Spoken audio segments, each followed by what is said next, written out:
Hi there, it's Russ Bradchulis from Keller Williams Realty, realestatewithruss.com, and thanks so much for watching my real estate FAQ.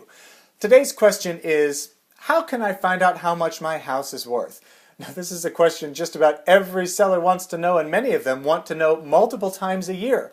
So first I'll go through a couple of the popular ones that aren't necessarily the most accurate. At first on the list is, the house down the street sold for so much money, so mine must be worth that much money. Well, that's fair thinking. I mean, it is on the same street, and you may even know the neighbor. You may even been in that house. Well, it may not necessarily be an accurate indicator of value, because there may be one big thing about that house that's different from yours, or there may be 1,000 different things about that house that are small, that are different from yours, that end up making the comparison more like, instead of apples to apples, maybe more like apples and basketballs. So while it is a popular way for sellers to want their value to be, it's not necessarily the most accurate. And second one is Zillow.com. Now, Zillow is a tremendously helpful and informative website, but it's not always an accurate, reliable indicator of value.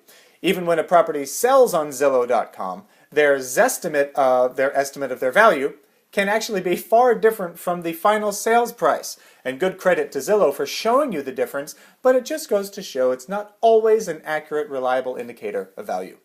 And then last one is what we paid for the property.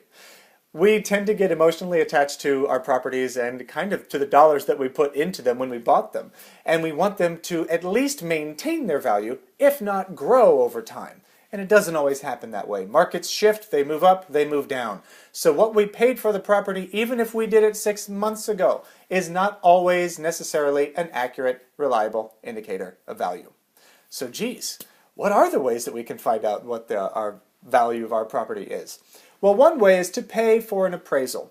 When you pay for an appraisal, and it will probably run you anywhere between maybe $300 to $500 depending on the size of your home and the location of your home, you will have a certified appraiser to come out. They will give you their assessment of the property, and you'll have a beautiful documentation of their opinion of value. It still is just an opinion of value, though, so don't necessarily expect while you're holding the appraisal that says $400,000 that someone's going to come knocking on your door offering you $400,000. It may not work that way. It is still an opinion of value. The second way to do it, if you want to save the money and invest a little bit more time, find a local seasoned realtor to help you out. They'll do something what is called a comparative market analysis, which is similar to an appraisal, just without the appraisal certification, and you probably won't get all the information that you would in an appraisal.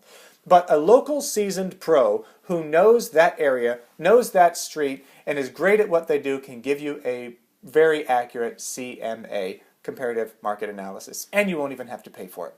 So those are your two reliable ways to get an opinion of value for your property. And again, it's still an opinion of value. Fair market value will always be where a willing buyer and a willing seller meet. Thanks so much for watching. Again, this is the Real Estate FAQ with me, Russ Bradchulis from realestatewithruss.com and Keller Williams Realty.